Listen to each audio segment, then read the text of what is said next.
시청자 여러분 안녕하십니까, 김민호입니다.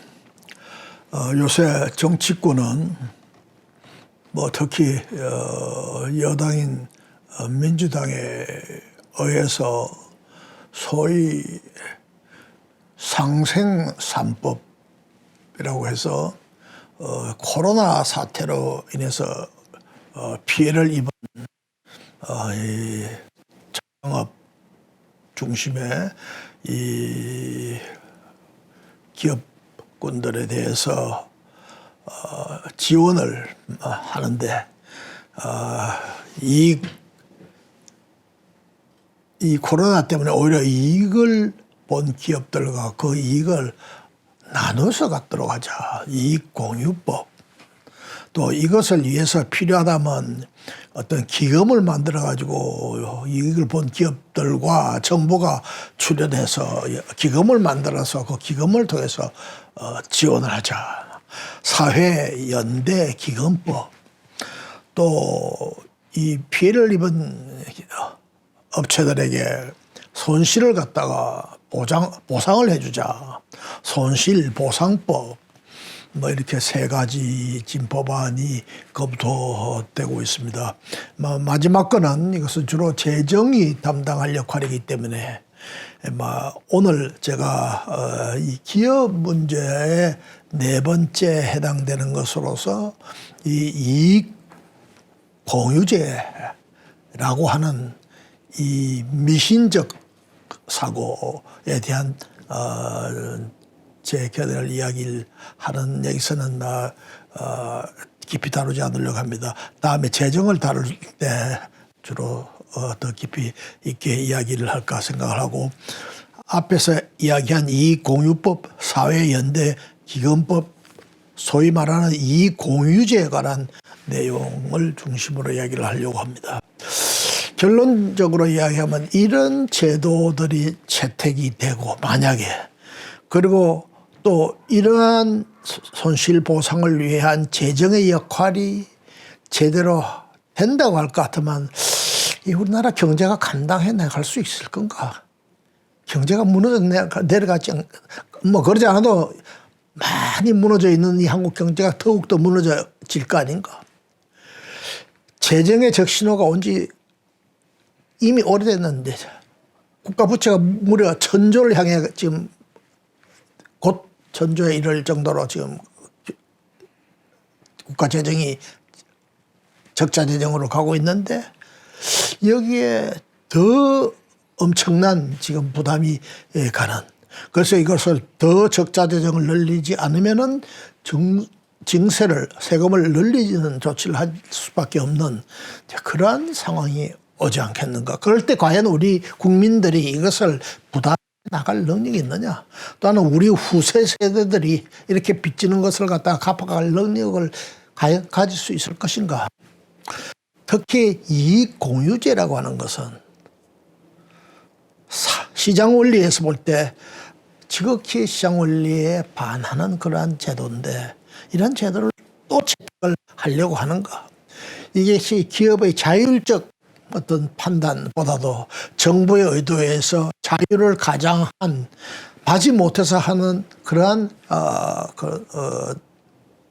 이 연대가 혹은 공유 제도가 만들어지지 않을까 하는 이런 우려를 일단 합니다.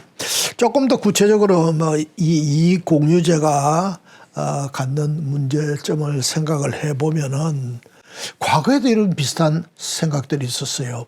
우리가 무역, 특히 미국과 FTA를 체결한 이후에 FTA를 통해서 일반 제조업이나 무역을 하는 사람들은 덕을 보고, 주로 농업 부문 등은 손해를 보기 때문에, 개방을 통해서 손해를 보기 때문에 이익을 본 사람들이, 손해를 본 사람들에게 그 이익의 일부를 갖다가 떼어줘야 된다 하는 소위 무역 이득 공유제라는 것이 2012년도에 국회에서 제안이 되어 가지고 법안까지 제출된 적이 있었습니다. 그 당시에 우리 경제계에서는 뭐 제가 그 뒤에 회장을 한 한국무역협회를 비롯하여 온 경제단체들이 이러한 제도는 있을 수가 없다. 성립될 수도 없다. 너무나 문제가 많다 하는 걸 정리해서 국회에다가 다 제출하고 국회 책임 있는 법사위원장이라든가 관계분과위원회 위원장, 국회의장 뭐 다 전달하고 찾아가서 설명하고 했습니다. 그건 제가 무역협회 회장을 가기 전에 제 전임인 한덕수 전 총리가 무역협회 회장을 할 때 있었던 일이에요. 근데 제가 무역협회 회장을 갔더니 조금 있더니 국회에서 호출이 왔어요. 국정감사를 하는데 무역 이득 공유제를 갖다가 다시 거론하려고 하니 회장이 나와라. 정인으로 나오라. 그래서 저는 뭐 상당한 우여곡절했습니다만은 이미 무역협회를 비롯한 우리 경제단체의 의견은 다 나가 있기 때문에 내가 새삼스럽게 다른 의견을 말할 거리도 없고 할 수도 없다.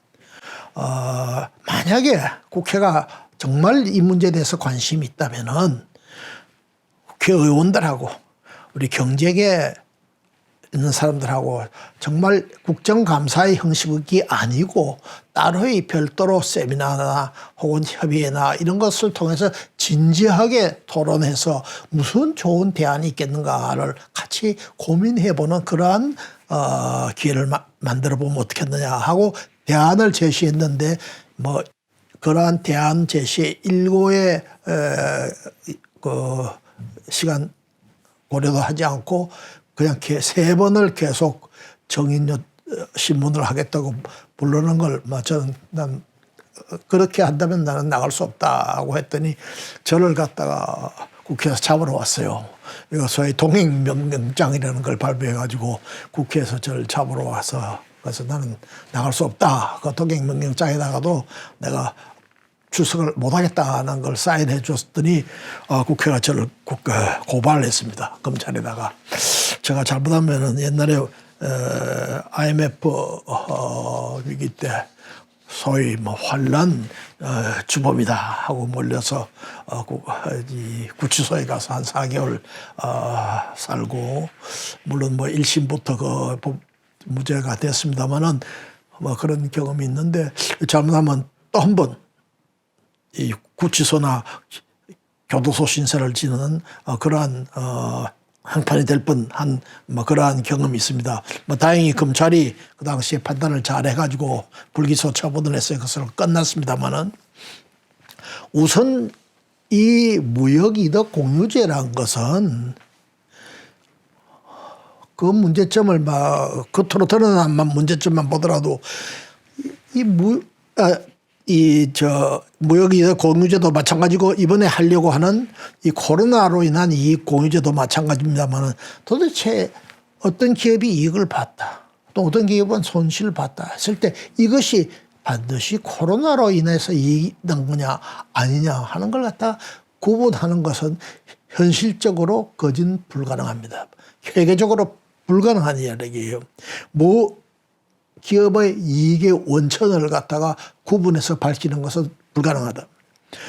이익이 만약에 있었다면 이것이 소위 특히 이번 코로나로 인해서 이익을 많이 본 뭐 이 소위 플랫폼 기업들이 이것이 코로나 사태로만 인해서 얻어진 이익인지 혹은 다른 거하고 결부돼 와서 된 이익인지 아니면 그동안에 그 기업들이 정말 경영을 혁신하고 새로운 경영을 개발해서 그 새로운 경영 성과로 인해서 온 것인지 구분할 길이 없어요. 그 반대의 경우도 마찬가지죠. 또 이익을 만약 봤다고 한다면 어떤 형태로든지 이익을 봤다면 그것은 당연히 그 기업의 결산을 해보면은 이익이 정대되는 것으로 나타날 거고 이익이 정대되면 당연히 법인세를 더 많이 내게 될 거다. 또 그 기업에 종사하는 사람들도 이익을 많이 났으면 뭐 월급도 더 많이 받고 보너스도 받을 거고 해서 결과적으로 개인 소득세를 훨씬 더 많이 내는 것이 자연스러운 귀결인데 그렇게 되면 정부는 거기서 오는 재정의 정대, 재정이 늘어나는 것을 바탕으로 해서 정부가 계획을 세워서 정부가 구상하는 지원을 해나가는 것이 그것이 가장 바람직한 거고 그러라고 정부가 존재하는 거고 정부의 조세 제도가 있는 것 아니겠습니까?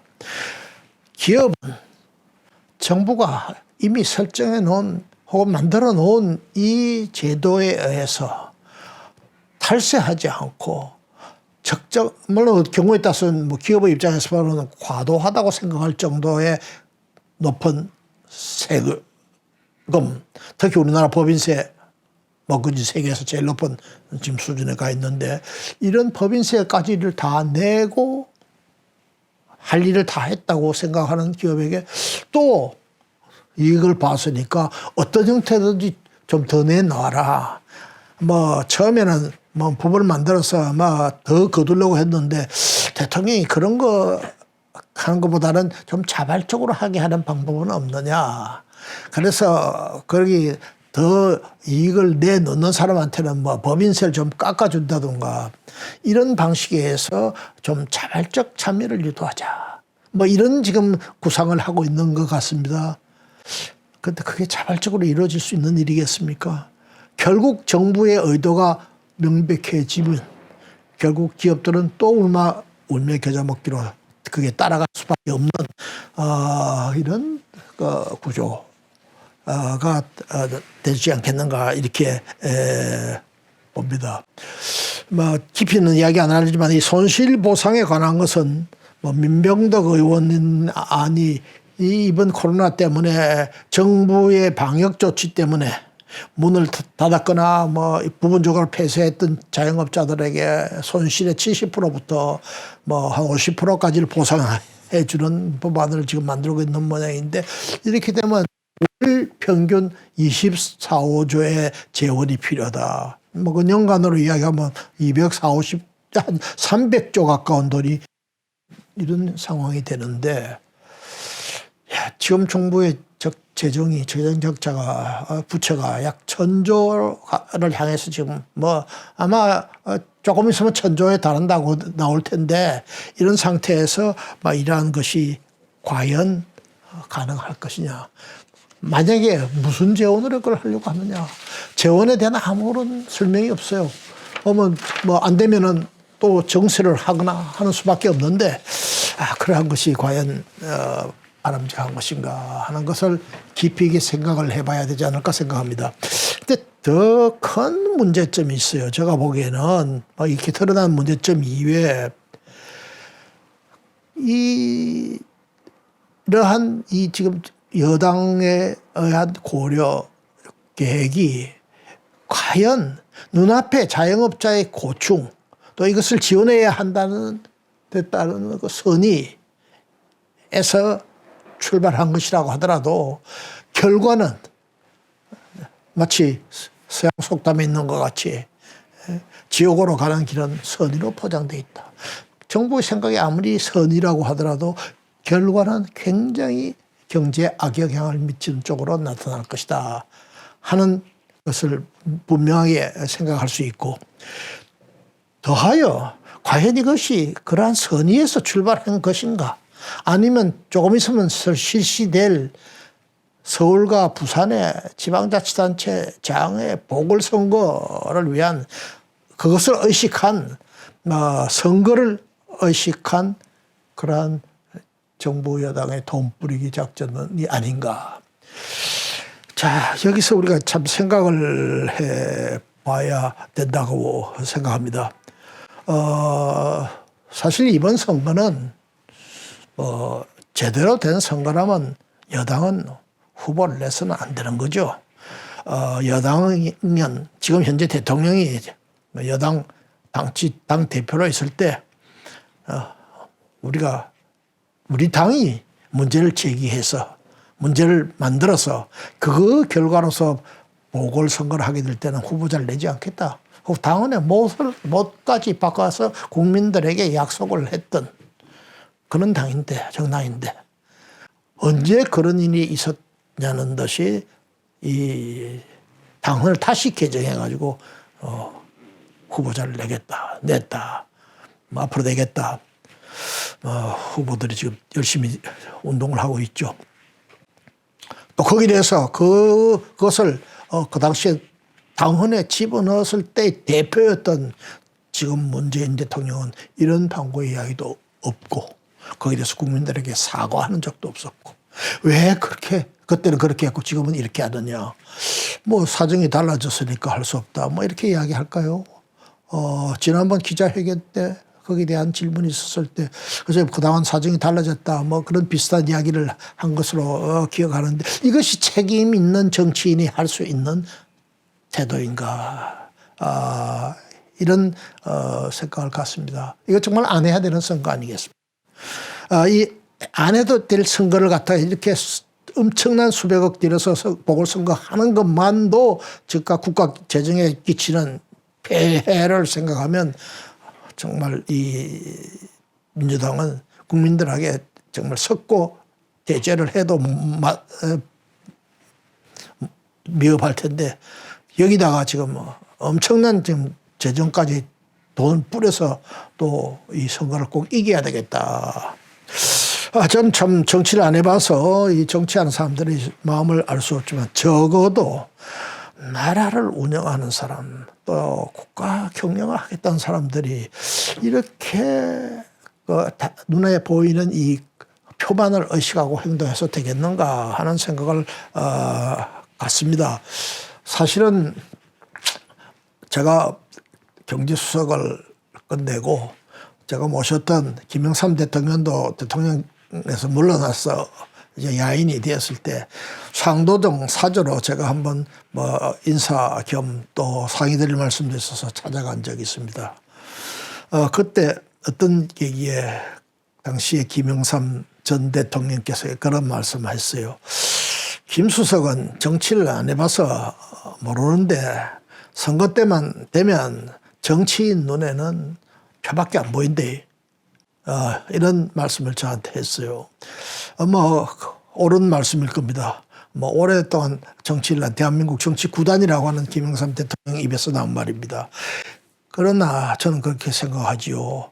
그것이 아무리 현실이라고 하더라도 적어도 국가의 책임을 지겠다고 하는 사람들이면 국가를 맡아서 운영하겠다는 책임을 지는 사람은 거기에서만 머물러서는 안 되지 않느냐 말이에요. 지금 이걸 추진하는 사람들이 누굽니까? 바로 이낙연 대표, 정세균 총리, 또 이 두 사람에 못지않게 지금 대통령 후보로서 유력하다고 하는 이재명 경기도지사, 이 세 사람이 지금 앞장서서 이걸 하고 있어요. 그래서 난 이재명 지사는 뭐 어떤 좀 정치로 정치만 한 사람이라서 잘 모르겠고 정세균 총리나 이낙연 대표는 그래도 기업 경영도 정세균 총리 같으면 기업 경영도 해본 사람이고 또 상공부 산업부 장관도 해보고 총리도 하고 국회의장까지 했으면 적어도 국가 전체가 앞으로 어떻게 가야 될 방향에 대해서 나름으로 고민과 자기 철학을 가지고 있어야 되지 않겠는가. 이낙연 대표 기자 생활 오래 한 사람이에요. 너무나 이 경제나 사회의 문제점을 잘 알고 있는 사람이죠. 거기다가 국회의원을 몇 번 했고 또 전남지사로서 행정도 해봤고 총리로서 나라의 이 재정에 대해서 대통령 다음에 책임을 지고 운영을 해본 사람인데 이런 사람들이 자기가 해야 될 일, 또 할 수 있는 일과 해서는 안 되는 일, 해도 되지 않는 일 정도는 최소한도 구분할 수 있는 능력이 있어야 되지 않겠는가. 나는 이런 분들의 지금 행동을 처신 또 움직이는 모습을 보면서 과연 이분들한테 최소한의 그런 인식이나 의식이 있는가 하는 심각한 의문을 갖지 않을 수가 없습니다. 가능한 대로 정치 이야기를 제가 안 하려고 하는데 이 부분 이야기를 안 할 수가 없어요. 진짜 또 문제가 있습니다. 자, 이 자영업 상공업이 이번에 코로나 때문에 직격탄을 맞았다고 하는데 그럼 코로나가 없었으면 우리나라 자영업 상공업은 이대로 그냥 계속 가면 괜찮은 거냐? 제가 며칠 전에 이미 이야기했지 않습니까? 우리나라 경제 만병의 근원인 이 저생산성 부분, 이것이 바로 지금 문제되고 있는 이 부분이다 말이죠.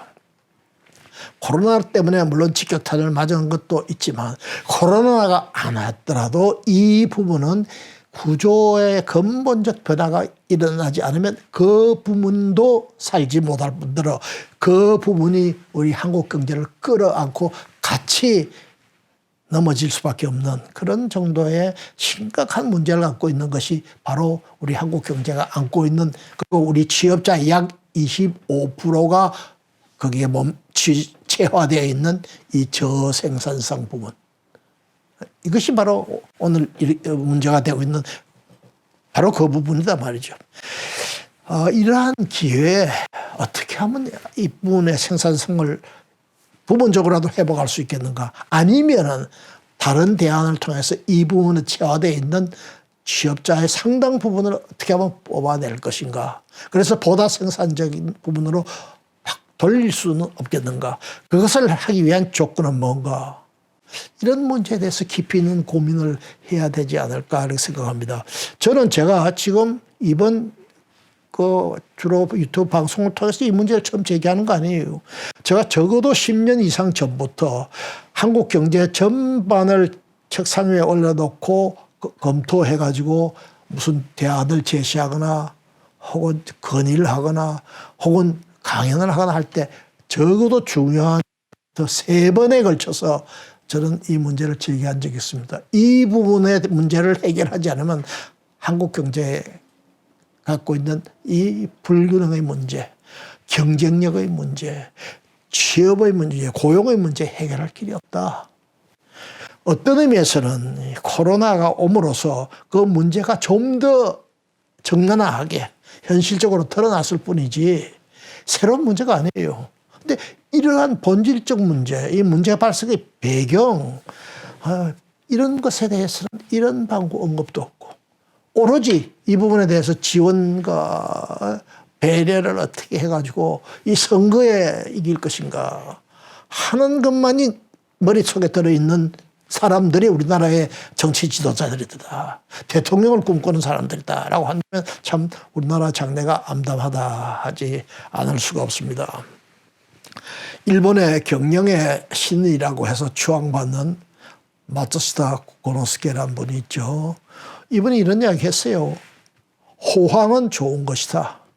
그러나 불황은 더 좋다. 무슨 말이겠습니까? 경제에서 호황? 당연히 좋죠. 그러나 불황이 와야 비로소 문제가 뭐가 있느냐 하는 것이 드러나게 되고 그것을 고칠 수 있는 계기가 된다는 말이에요. 그런 의미에서 불황은 더 좋다. 정말 제대로 된 경영자가 아니겠습니까? 그러니까 일본 사람들이 경영의 신으로 세 사람을 꼽는데 그중에 한 분으로 존경받는 그런 사람이 됐던 거죠. 재정을 걱정하는 기재부에서 참 이 문제는 신중하게 검토해야 되겠다. 재정적 여력에 대해서도 검토해야 되겠다 했더니 총리라는 사람이 말이에요. 이 나라가 기재부의 것이냐 기재부의 나라냐 이런 이야기를 했어요. 저는 기획재정부가 그런 이야기 안 했다면 직무유기라고 생각합니다. 당연히 그런 이야기 해야 되죠. 한쪽에서 지원을 해야 된다고 생각하는 것도 국가적 관심이지만 국가 재정이 앞으로 이것을 유지해 나갈 수 있는 거냐. 다른 나라는 어떻게 이런 경우에 대응하느냐 참고해야 되겠다. 만약 그런 것도 하지 않고 정치권에서 결정한다고 해서 아무 소리도 안 하고 재정은 어찌됐건 앞으로 후세의 부담은 아무것도 생각지 않아야 하고 만약에 거기에 대해서 찬동하고 뒷바라질 한다고 그러면 그게 공무원입니까? 적어도 박정희 대통령 때 그 무시무시한 혁명 직후에도 권총찬 장군들이 예산국장방에 들어와서 위협을 해도 예산국장이 눈도 깜짝하지 않고 예산 지켰어요. 우리 지금 그렇게 비난을 받는 전두환 대통령 이 안정정책을 추구하기 위해서 긴축 재정을 쓸 때 뭐 당연히 국방부 예산도 좀 깎았겠죠. 국방부 장성들 둘이 예산실장실에 와서 협박성 정말 불평을 하고 돌아갔는데 그 보고를 받은 전두환 대통령이 두 사람을 좌천시켜버렸어요. 소위 민주화 운동을 했다, 뭐 민주 정치를 한다 하는 사람들이 독재자라고 비난하는 박정희 대통령이나 혹은 전두환 대통령이 한 그런 정도의 이 직업 관료 또 경제 정책을 담당하는 사람들이 당연히 해야 될 일을 갖다가 그런 식으로 비난하는 거 보고 저는 참 실망을 금할 수가 없습니다. 이런 사람들이 대통령이 된다면 나라가 어떻게 되겠는가 하는 생각을 하지 않을 수가 없습니다. 정말 한국의 정치 지도자들에게 저는 묻고 싶습니다. 국민 경제를 어디로 끌고 가려고 하느냐? 국민 경제를 정말 경쟁력 있는 경제로 만들어가지고 잘 사는 경제로 만들려고 하는 생각이 정말 있는 거냐? 아니면 국민을 정말 가난하게 만들어가지고 정부의 지원에, 보조에 의존하지 않으면 안 되는 국민의 거진 반수 가까이 차지하게 만들어서 영원히 이 사람들이 그런 정부를 지지하게 만들어서 베네수엘라 같은 그런 나라를 만들려고 하는 생각을 갖고 있는 거냐. 이런 질문을 나는 던지지 않을 수가 없어요. 누가 던지겠습니까? 물론 코로나로 인해서 손해를 본 사람들에 대한 적정한 최소한의 어떤 보완책은 필요하겠죠.